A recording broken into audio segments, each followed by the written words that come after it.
The stars around Jupiter looked different that morning.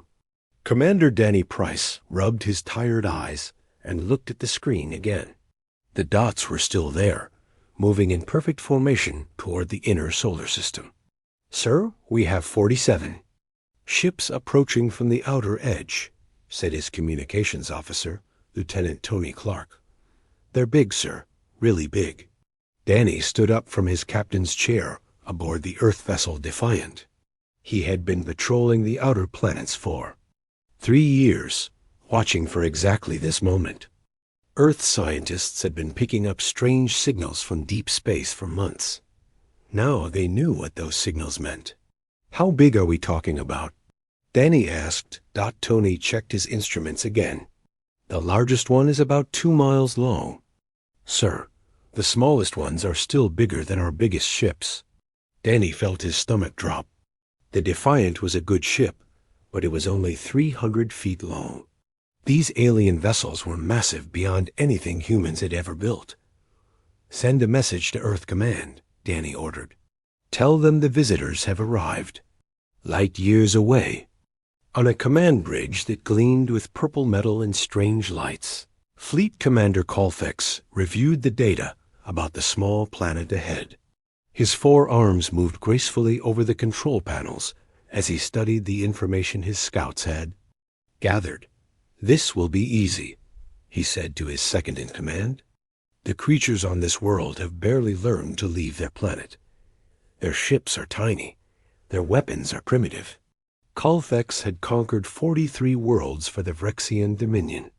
Each time, the pattern was the same. The aliens would see his massive fleet, panic, and surrender within hours.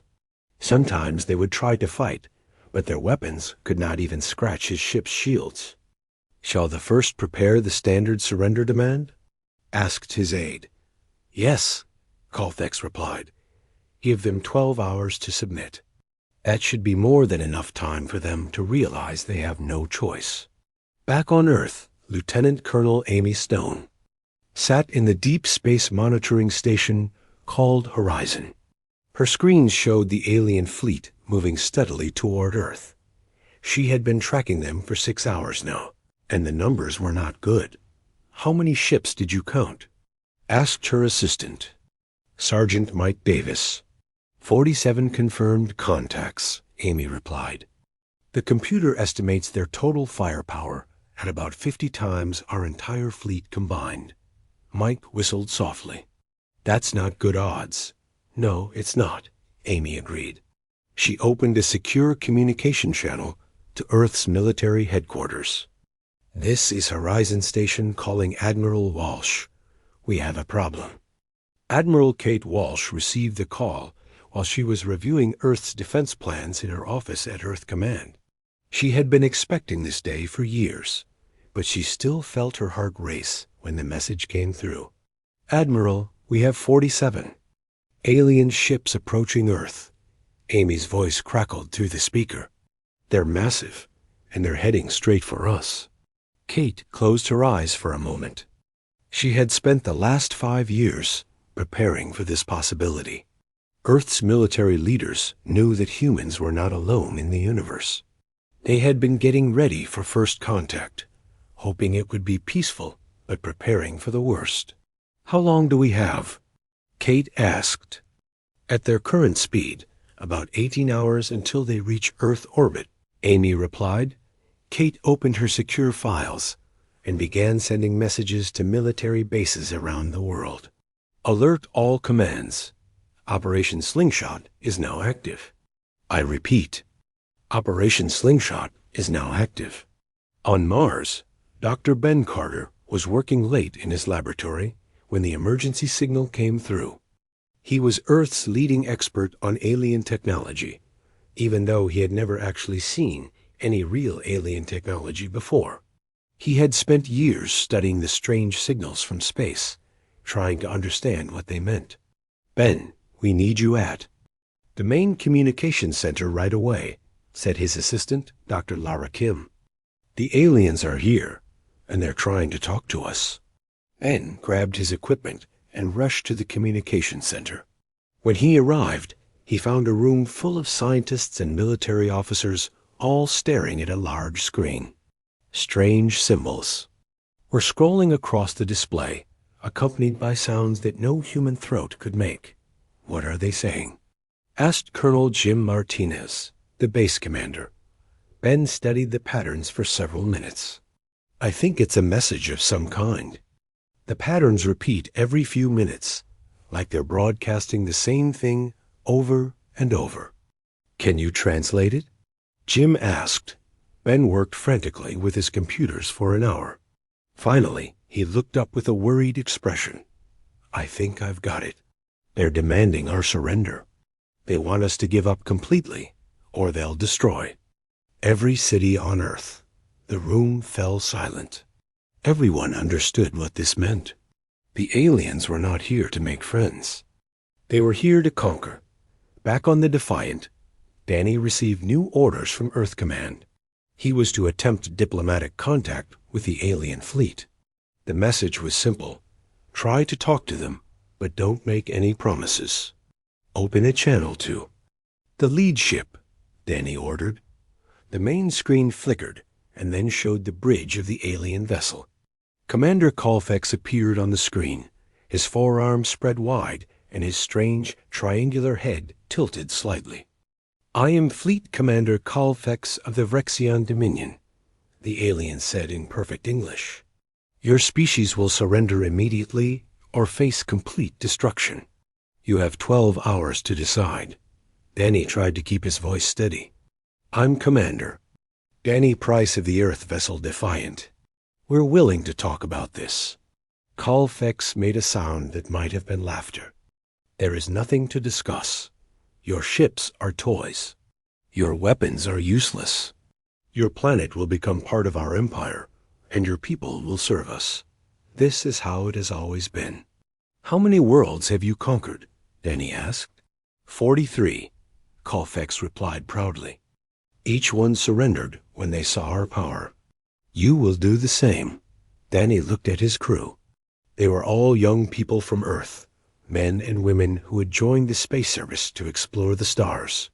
Now they were humanity's first line of defense against an enemy that seemed impossible to defeat. "We'll need to discuss this with our leaders," Danny said. "You have 12 hours, Colfax repeated. "After that, we will begin the bombardment. Your civilization will end, and a new one will begin under our rule." The screen went black. Danny turned to his crew. "Send everything we recorded to Earth. Command. Every word, every image, every scan of their ships. If we're going to fight these things, we need to know everything about them." Lieutenant Tony Clark looked up from his station. "Sir, what if we can't win?" Danny thought about his wife and daughter back on Earth. He thought about all the people who were counting on him and the rest of Earth's military to protect them. He thought about freedom and what it meant to be human. "Then we'll make sure they remember us," Danny said quietly. "We'll show them that humans don't go quietly into the night." The alien fleet continued its approach to Earth, confident in their power and certain of their victory. They had conquered 43 worlds, and Earth would be the 44th. It was just another day's work for the Vrexian Dominion, but they were about to learn something new about humans, something that would change everything. The Vrexian fleet moved through space like a pack of metal wolves. Their ships were beautiful in a deadly way, with smooth curves and weapons that glowed with purple energy. Fleet Commander Colfax stood on his bridge, watching the small blue planet grow larger on his screens. "The humans have 8 hours left," said his second-in-command, Sub-Commander Vitar. "Do you think they will surrender?" Colfax's 4 arms moved in, what passed for a shrug among his people. "They always do. Show them the recordings from our last conquest."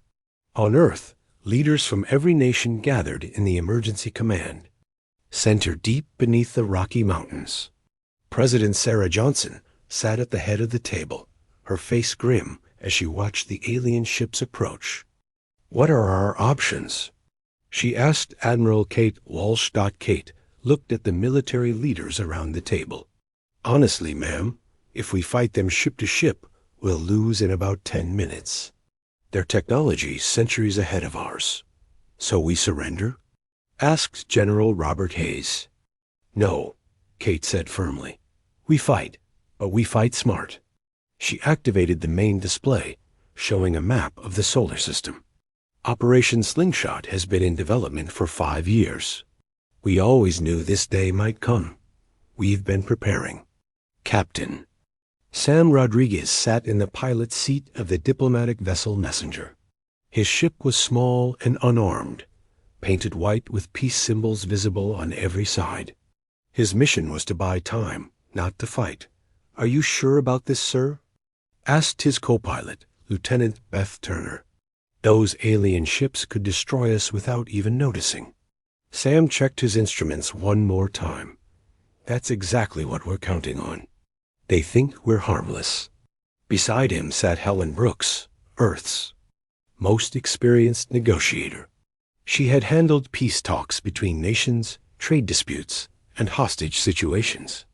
But she had never tried to negotiate with aliens who wanted to conquer her entire planet. What's our strategy? Helen asked. Simple, Sam replied. We talk. We ask questions. We act confused. We buy time for the real plan to work. The messenger approached the alien fleet slowly, broadcasting peace messages on every frequency.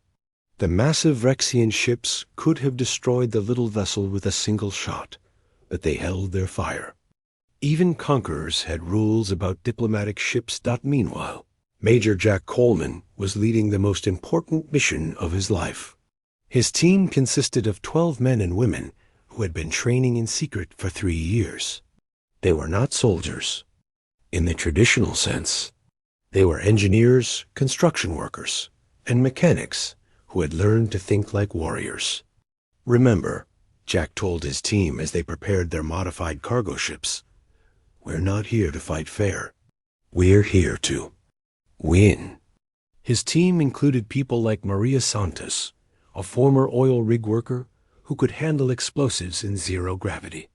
There was also Pete Johnson, a construction foreman who knew how to build things quickly under pressure, and Lisa Chong, a computer programmer who could hack almost any system.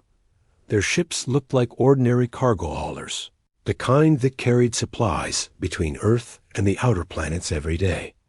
But hidden inside were weapons that no military manual had ever described. First phase is go, Jack reported over the secure channel. We're moving into position. On the lunar surface, Chief Engineer Lisa Park stood in the control room of humanities. Greatest secret. The moon's industrial complex looked like a normal mining operation from space. But buried beneath the surface were mass driver's machines that could launch objects at incredible speeds. How many projectiles do we have ready? Asked her assistant, Dave Miller. Lisa checked her computers. 237. Each. One weighs about 1,000 tons. When we fire them, they'll reach 10% of light speed. Dave whistled softly. That's going to hurt. That's the idea, Lisa replied. The aliens have shields that can stop energy weapons. But physics is physics. 1,000 tons of metal moving at 10% of light speed will punch through anything. Back on the Vrexian flagship, Colfax was getting impatient. The human diplomatic ship had been talking for 3 hours, asking endless questions about Vrexian culture, their empire, and their conquest methods. Why do you need to know about our other conquests? Colfax asked Helen Brooks, who appeared on his screen, looking confused and worried. We just want to understand, Helen replied.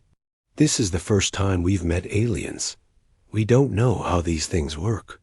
What happens to the people on conquered worlds? Colfax enjoyed this part. He always liked to explain his empire's power. To new species, they become part of our workforce. The strong ones work in our factories and mines. The weak ones are disposed of. It is efficient. I see, Helen said, making notes on her tablet. And how long does this process usually take? 4 "A planet like yours, about 6 months," Colfax replied. "We are very good at this." What Colfax didn't know was that every word he spoke was being recorded and analyzed by Dr. Ben Carter on Mars. The aliens' answers were giving humanity valuable intelligence about their enemies' methods and weaknesses. "They're overconfident," Ben reported to Admiral Walsh. "They think they know everything about us because we seem primitive. But they don't understand human psychology." "What do you mean?" Kate asked. "Every species they've conquered gave up when they saw superior force." Ben explained. "They expect us to do the same. They can't imagine that we might fight even when we know we'll lose." While the diplomatic talks continued, Major Jack Coleman's team was hard at work. They had positioned their disguised ships throughout the solar system, each one looking like civilian traffic. The aliens paid no attention to them. "Phase 2 is ready," Jack reported. "All teams are in position." His people had been busy.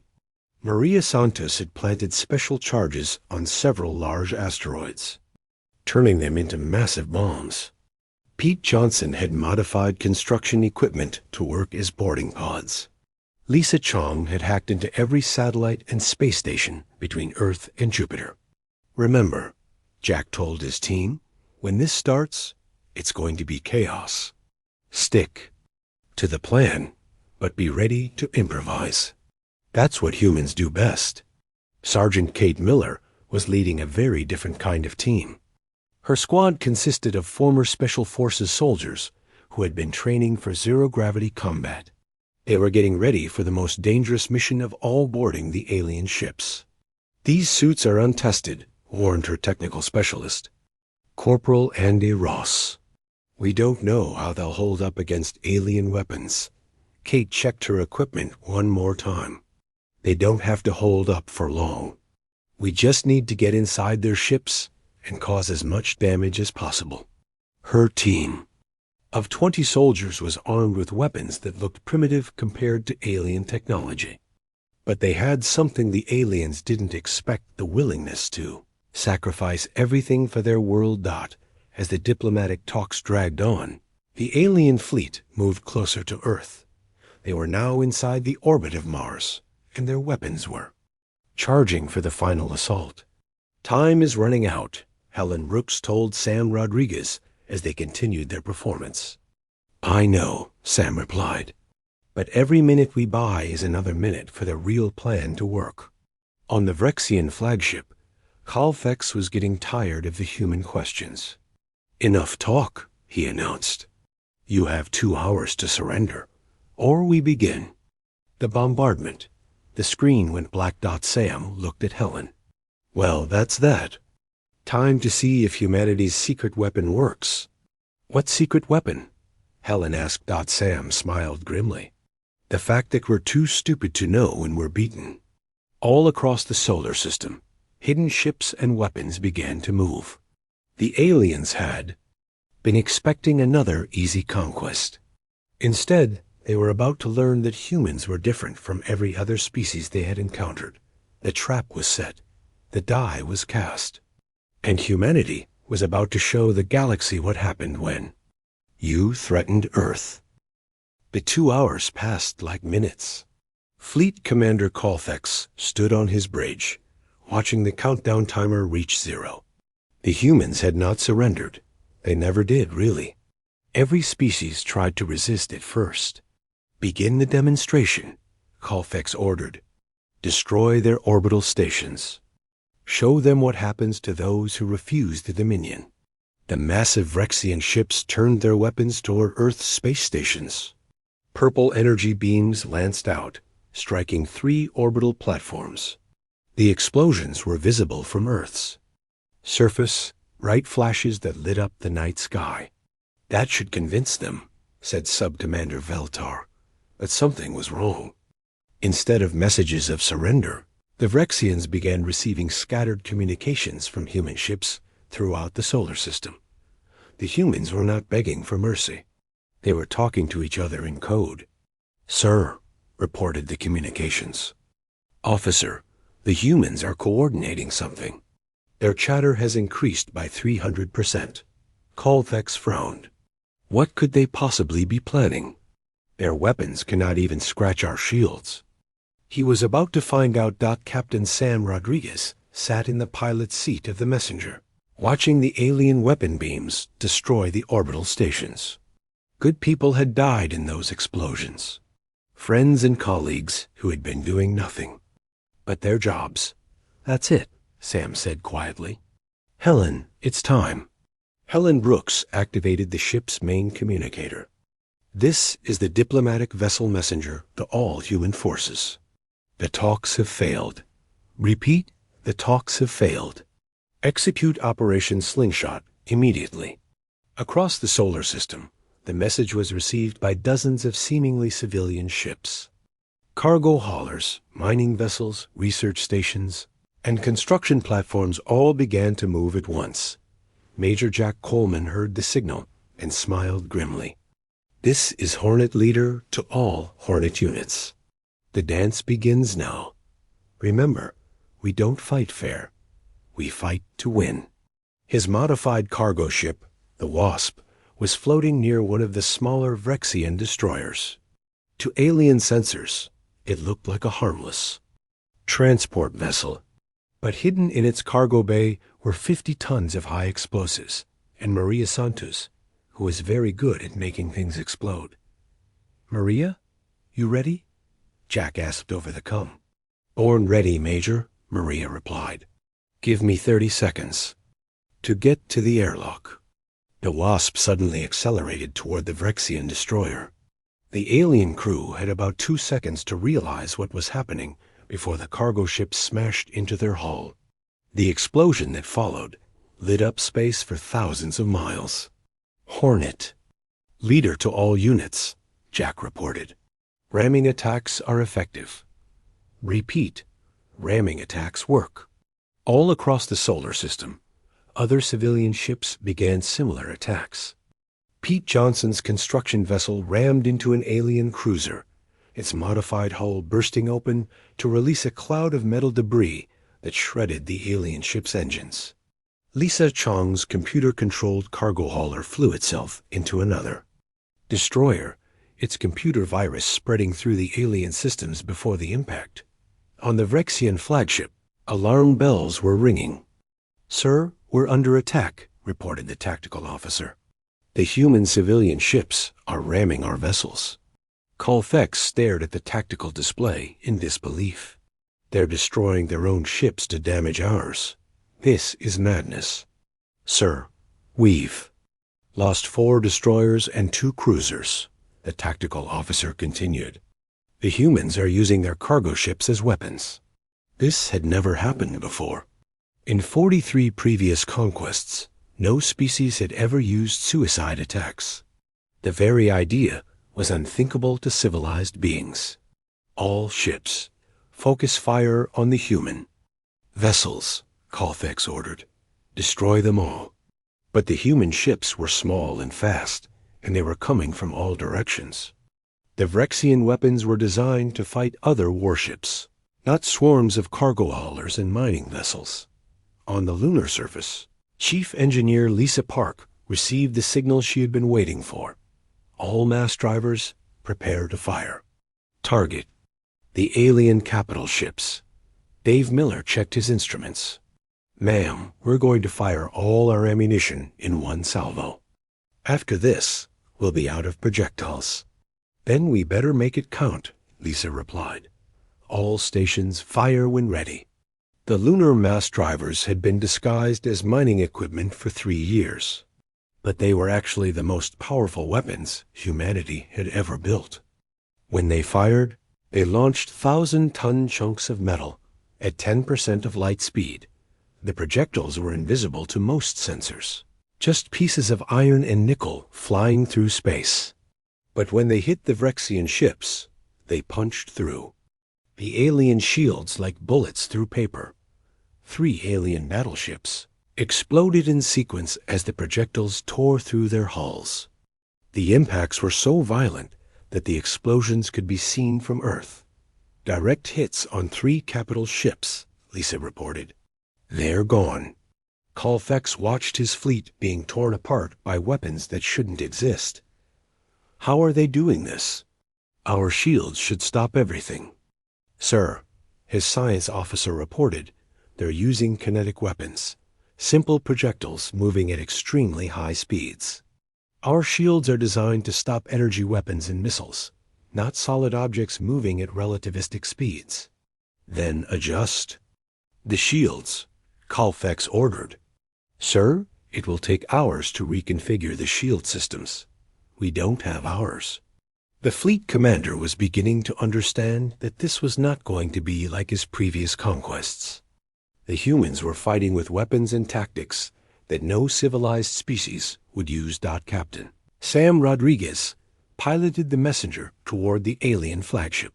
His little diplomatic ship was unarmed and unarmored, but it was also fast and hard to hit.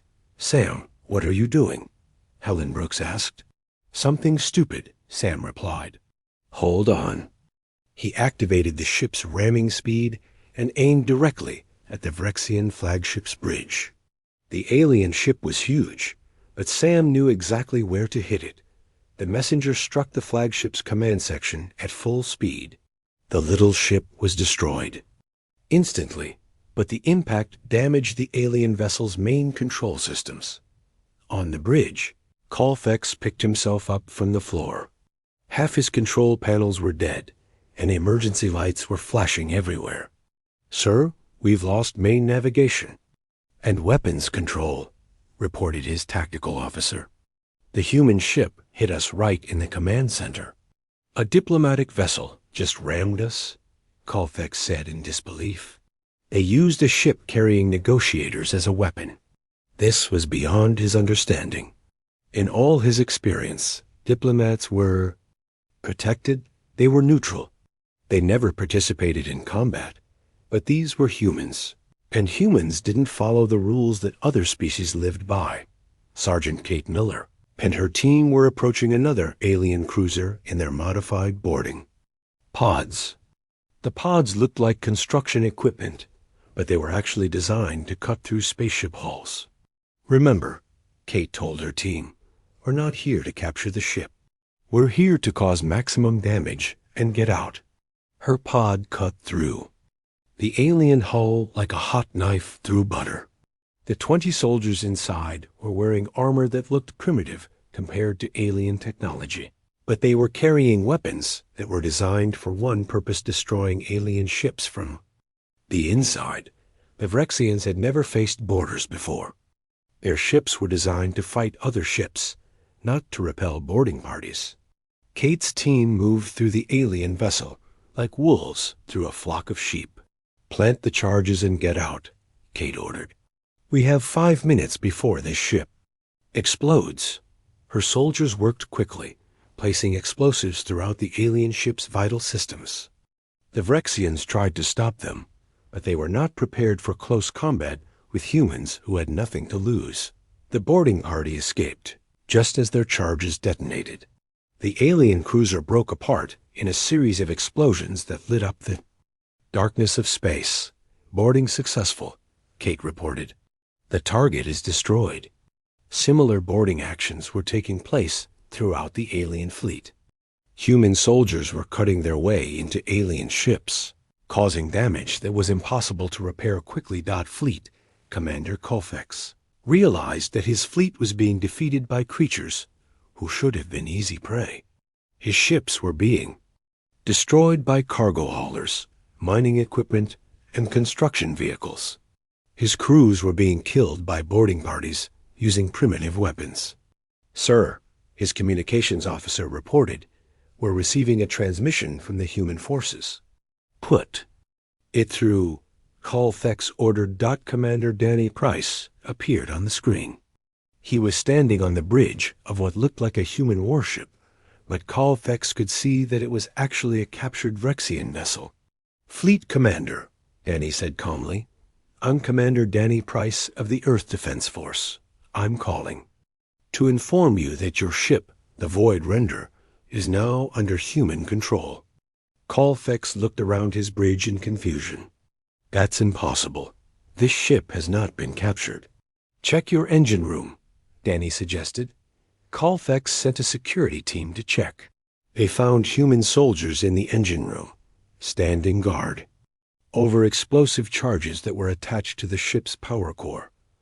Your ship is now a human vessel, Danny continued.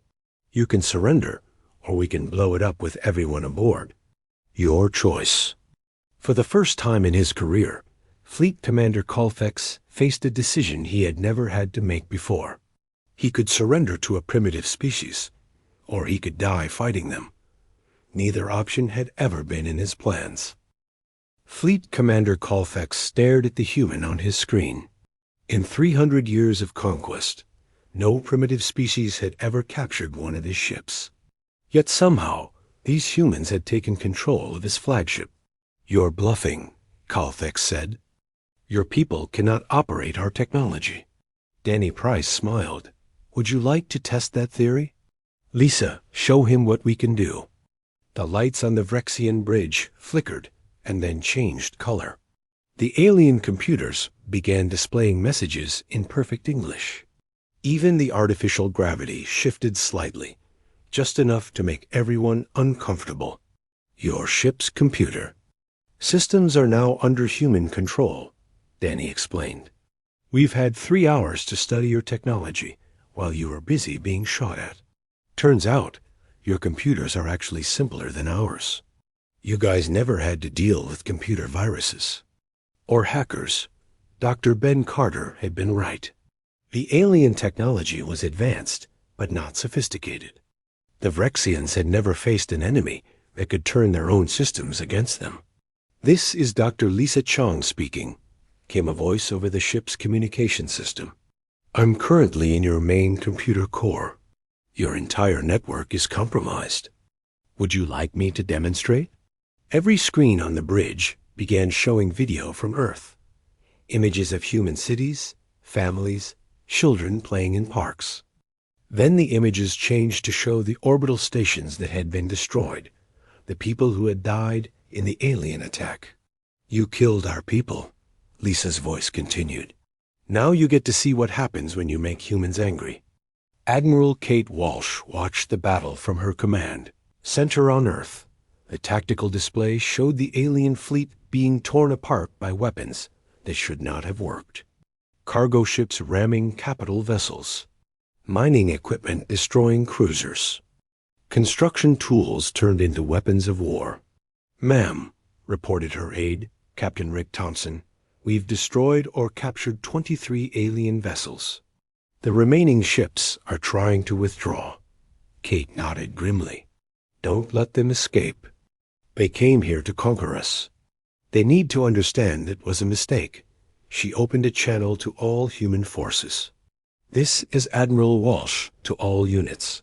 The enemy is retreating. Pursue and destroy. Show them what happens when you threaten Earth.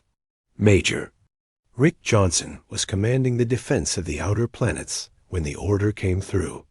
His converted mining ships had been waiting in the asteroid belt, disguised as routine operations. You heard the Admiral, Rick told his crews. Time to earn our pay. His fleet consisted of 30 vessels that had been secretly modified for combat.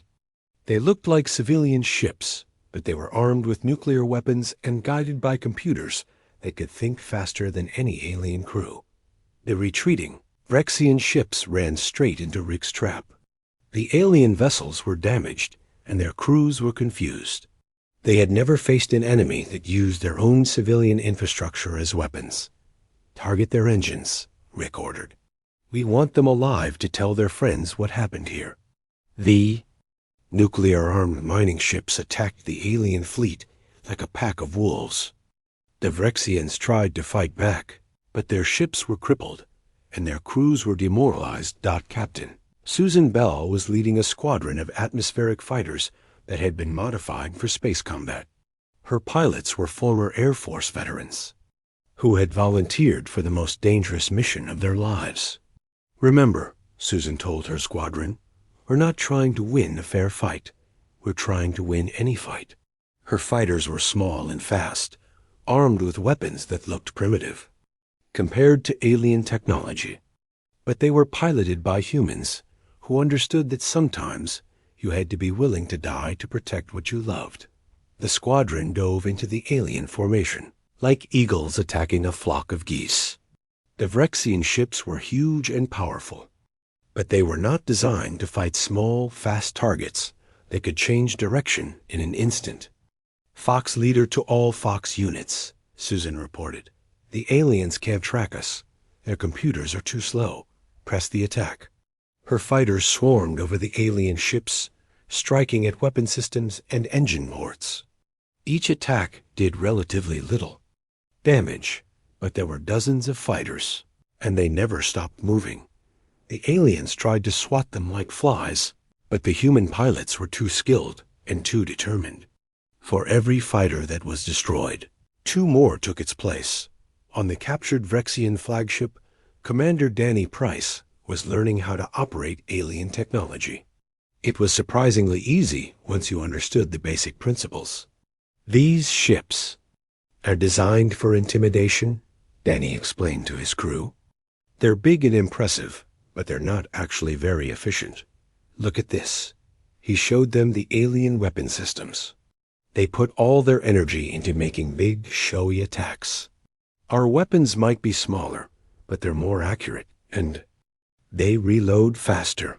Lieutenant Tony Clark was studying the alien navigation systems. Sir, I think I understand how their faster-than-light travel works. It's actually simpler than our theoretical models. Good, Danny said. Because we're going to need to chase down the ships that escape. The tide of battle was turning decisively in humanity's favor. The aliens had come expecting an easy conquest, but they had found an enemy that fought with creativity, determination, and complete disregard for conventional tactics. Dr. Ben Carter was analyzing the captured alien technology when he made a disturbing discovery. Admiral Walsh, I need to speak with you immediately. Kate opened a secure channel. What is it, Ben? I've been studying their fleet organization and weapon systems, Ben replied. This isn't their main fleet. This is just a scouting force. Kate felt her blood run cold. What do you mean? The Vrexian Dominion has hundreds of ships, Ben explained. Maybe thousands. This fleet was just sent to test our defenses and secure the system for a larger invasion. Kate looked at the tactical display. They were winning this battle, but it might only be the first of many. How long before they send reinforcements? Kate asked. Based on their communication patterns, probably 6 months to a year, Ben replied. But when they come, they'll know what to expect from us. Kate made a decision that would change the course of human history. Then we need to make sure this fleet doesn't report back. And we need to send a message that the Dominion will understand. She opened a channel to all human forces. This is Admiral Walsh to all units. Change of mission. We're not just defending Earth anymore. We're going to show the galaxy that humanity is not prey. Fleet Commander Colfax sat in his command chair, watching his fleet being destroyed by creatures he had considered primitives. Half his ships were gone, and the rest were badly damaged. Sir, his communications officer reported, we're receiving surrender demands from the humans. Surrender demands? Colfax could not believe what he was hearing. They want us to surrender? Commander Danny Price appeared on the screen again. Fleet Commander, this is your final warning. Surrender your remaining ships, or we will destroy them all. Colfax looked around his bridge. His officers were staring at him, waiting for orders. For the first time in his career, he did not know what to do. You cannot defeat the Dominion, Colfax said. This is only one fleet. We have thousands of ships, millions of soldiers. Then you better send them a message, Danny replied. Tell them that Earth is not for conquest. Tell them that humans fight differently than anyone else in the galaxy. Tell them that if they come here, they had better be prepared to lose everything. The screen went dark. Colfax sat in silence for a long moment. Then he activated his ship's communication system. All remaining ships, this is Fleet Commander Kalfix. We are withdrawing from this system immediately. Set course for the nearest Dominion base. Sir, his tactical officer asked, what about? Our mission? Kalfix looked at the tactical display, showing the wreckage of his once mighty fleet. Our mission has changed. We are no longer here to conquer. We are here to survive long enough to warn the Dominion about these humans. As the battered alien ships began their retreat, every human vessel in the solar system moved to intercept them. Admiral Walsh had given clear orders. No alien ship was to escape without delivering humanity's message. Major Jack, Coleman's remaining ships formed a blockade near Jupiter. His crews had taken heavy losses, but they were still fighting. This is Hornet Leader to all units. The aliens think they can just leave after attacking our home. Show them they're wrong. The damaged Vrexian ships tried to break through the human lines, but they were met by a wall of converted civilian vessels. Mining ships, cargo haulers, and construction platforms all fought with the fury of people defending their families. Maria Santos, now commanding her own captured alien destroyer, led the charge. For everyone who died in those orbital stations, she said over the comm, make them pay. The space around Jupiter became a battlefield unlike anything the galaxy had ever seen. Primitive human ships fought against advanced alien technology, using tactics that no military academy had ever taught. Chief Engineer Lisa Park activated the remaining mass drivers on the moon. This is Luna Base to all human forces. We have 15 projectiles left. Give us targets. The massive kinetic weapons launched their final salvo, striking the largest remaining alien ships. The impacts were devastating, turning proud warships into clouds of expanding debris, but the aliens were learning too. The surviving Vrexian crews began to adapt to human tactics, using their superior shields and we. The ceasefire brought an eerie quiet to the solar system. Damaged ships from both sides drifted in space, their crews tending to wounds and counting losses. But this was not the end of the battle. It was the beginning of something much more important. Admiral Kate Walsh stood in the command center of the captured Vrexian flagship, now renamed the Retribution. Commander Danny Price had done an excellent job taking the ship, and now it would serve as humanity's negotiating table. Fleet Commander Kalfix was brought aboard under guard. The alien leader looked around the bridge of his former flagship with 4 eyes that showed emotions humans had never seen before. Fear, confusion, and something that might have been respect. You wanted to negotiate, Kate said. Let's negotiate. Kalfix looked at the human admiral. She was smaller than him, with only 2 arms and primitive-looking equipment. But she had defeated his fleet using weapons that should not have worked. What are your terms? Kalfix asked. Kate activated the ship's main display, showing the wreckage scattered throughout the solar system. 29 alien ships had been destroyed or captured. Only 18 remained operational, and most of those were badly damaged. First, Kate said, you will carry a message back to your Dominion. Earth is not for conquest. Any fleet that comes here will be destroyed. The Dominion has thousands of ships, Kalfix replied. You cannot defeat us all. Maybe not, Kate. Agreed, but we'll make sure you remember the cost. Every ship you send here will be turned into scrap metal. Every crew you send will become a casualty report. She gestured to the damaged alien vessels on the screen. You came here with 47 ships. You're leaving with 18. Do you think your leaders will be happy with those losses? Dr. Ben. Carter stepped forward with a datapad in his hands. We've been analyzing your fleet composition and technology. Your ships are designed for intimidation, not prolonged combat. You've never faced an enemy that could adapt to your tactics. He showed Kalfix the analysis. Your weapons are powerful, but slow to recharge. Your shields are strong against energy weapons, but useless against kinetic projectiles.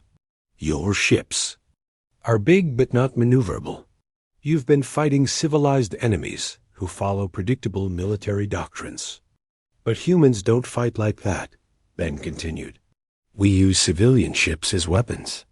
We turn construction equipment into boarding pods. We hack your computers with video game code. We don't follow the rules because we didn't know there were rules. Colfax studied the data with growing unease. Everything the human said was true. The Vrexian military had been designed to fight other conventional forces, not an enemy that used suicide attacks and improvised weapons. There's something else, Ben added. We've cracked your communication codes. We know where your home system is. We know how many ships you have. We know about your supply lines and your military bases. This was a lie, but Colfax didn't know that. The alien commander's forearms moved in what humans would learn was a gesture of distress. Commander. Danny Price joined the conversation. We've also learned how to operate your ships. In fact, we've improved them. He activated a control panel, and the ship's weapon systems powered up. Your computers are actually quite good once you remove all the safety protocols. Did you know? Your plasma cannons can fire 3 times faster if you bypass the cooling systems. That would destroy the weapons after a few shots, Colfax protested. So? Danny replied. We just build new ones. That's another thing about humans. We don't mind breaking our tools if it wins the fight. Captain Susan Bell, still wearing her flight suit from the recent battle, spoke up. Your fighters are fast, but your pilots are too careful. They retreat when they take damage. Human pilots don't retreat. We keep fighting until our ships explode. She pointed to the tactical displays showing the fighter engagement. Your pilots had better training and better equipment. But my pilots had something yours didn't, the knowledge that Earth was behind them, and nowhere to run even if they wanted to. Major Jack Coleman entered the room, his armor still scorched from the fighting. Commander Colfax, I have a question. For you. In all your conquests, has any species ever used civilian cargo ships as weapons? No, Colfax admitted. It would be considered barbaric. Barbaric, maybe, Jack agreed. But effective. Your military doctrine assumes your enemies will fight honorably. Humans don't care about honor when our survival is at stake.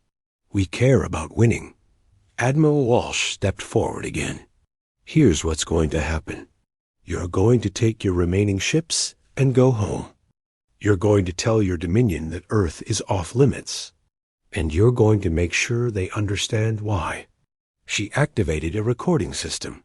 This is Admiral Kate Walsh of the Earth Defense Force, speaking to the Vrexian Dominion and any other power that might be listening. Your fleet came to our system to conquer us. You failed. Your ships are burning. Your crews are dead or captured. The recording continued as Kate's voice grew harder. We are not like the other species you've conquered. We don't surrender when faced with superior technology. We adapt, we improvise, we overcome, and we remember. You want to rule the galaxy? Fine. But Earth is not part of your empire. Earth will never be part of your empire. Any fleet you send here will be destroyed. Any army you land will be annihilated. Any weapon you use against us will be turned against you. She looked directly at Colfax. We are humans. We don't know how to quit. We don't know how to surrender. And we don't know how to forgive attacks on our home. Dr. Ben Carter added his own message to the recording. To any species considering an attack on Earth, let me explain what you'll be facing. You'll be fighting an enemy that uses mining equipment as weapons. An enemy that crashes cargo ships into your battleships. An enemy that hacks your computers with entertainment software. You'll be fighting people who strap bombs to asteroids and launch them at your fleets. People who board your ships with cutting tools and explosives. People Who would rather die fighting than live under your rule? Commander Danny Price stepped forward. And here's the most important thing you need to understand about humans. We learn from every fight. Every tactic you use against us, we'll find a counter for. Every weapon you deploy, we'll find a weakness in. Every strategy you develop, we'll find a way to turn it against you. He gestured to the captured alien ship around them. This used to be your flagship. Now it's ours. We'll study every system, reverse engineer every component, and improve on every design. The next time you face us, we'll be using your own technology against you. The recording ended, and Kate looked at Colfax. That message will be broadcast on every frequency in known space. Every species in the galaxy will hear it. They'll know that Earth is not prey. Colfax stood silently for a long moment. Then he activated his own communication device. This is Fleet Commander Colfax 2. All Vrexian vessels. We are departing this system immediately. Set course for home. What will you tell your superiors? Kate asked. Colfax looked around the bridge of his former flagship, now controlled by humans, who had defeated his fleet with converted civilian ships and improvised weapons. I will tell them the truth, he said finally, that we encountered a species unlike any other in the galaxy, a species that fights with no regard for military convention, a species that would rather die than submit. He paused. I will tell them that Earth is to be avoided at all costs, and I will tell them that humanity is not prey. Humanity is the predator that hunts the hunters. The alien fleet departed the solar system 12 hours later. They left behind 29 destroyed or captured ships, thousands of dead crew members, and a message that would echo throughout the galaxy. Admiral Walsh stood on the observation deck of the Retribution, watching the alien ships disappear into hyperspace. Around her, the solar system was filled with wreckage and the floating hulks of alien vessels. What happens now? Asked Commander Price. Kate looked at the stars, knowing that somewhere out there, other species were receiving humanity's message. Some would be afraid, some would be curious, and some would be angry enough to try their own luck against Earth.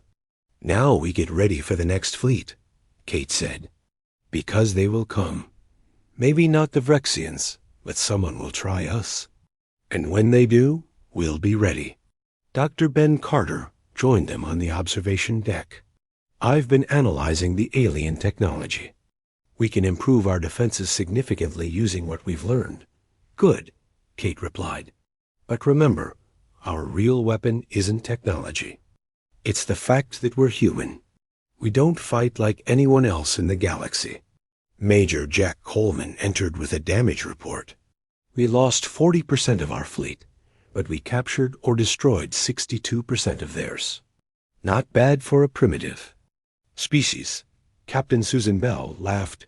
Primitive? We just defeated a galactic empire with mining equipment and cargo ships. I'd say we're pretty advanced. The humans stood together, looking out at the stars. Earth was safe for now, but they knew. This was only the beginning. The galaxy had learned about humanity today, and not all the lessons would be welcome. But one thing was certain. The message had been sent, loud and clear, to every corner of known space. Earth was not for conquest. Humanity was not prey. And any species that wanted to test that claim would learn the same lesson. The Vrexians had learned. Run. The word echoed across the galaxy, carried by fleeing.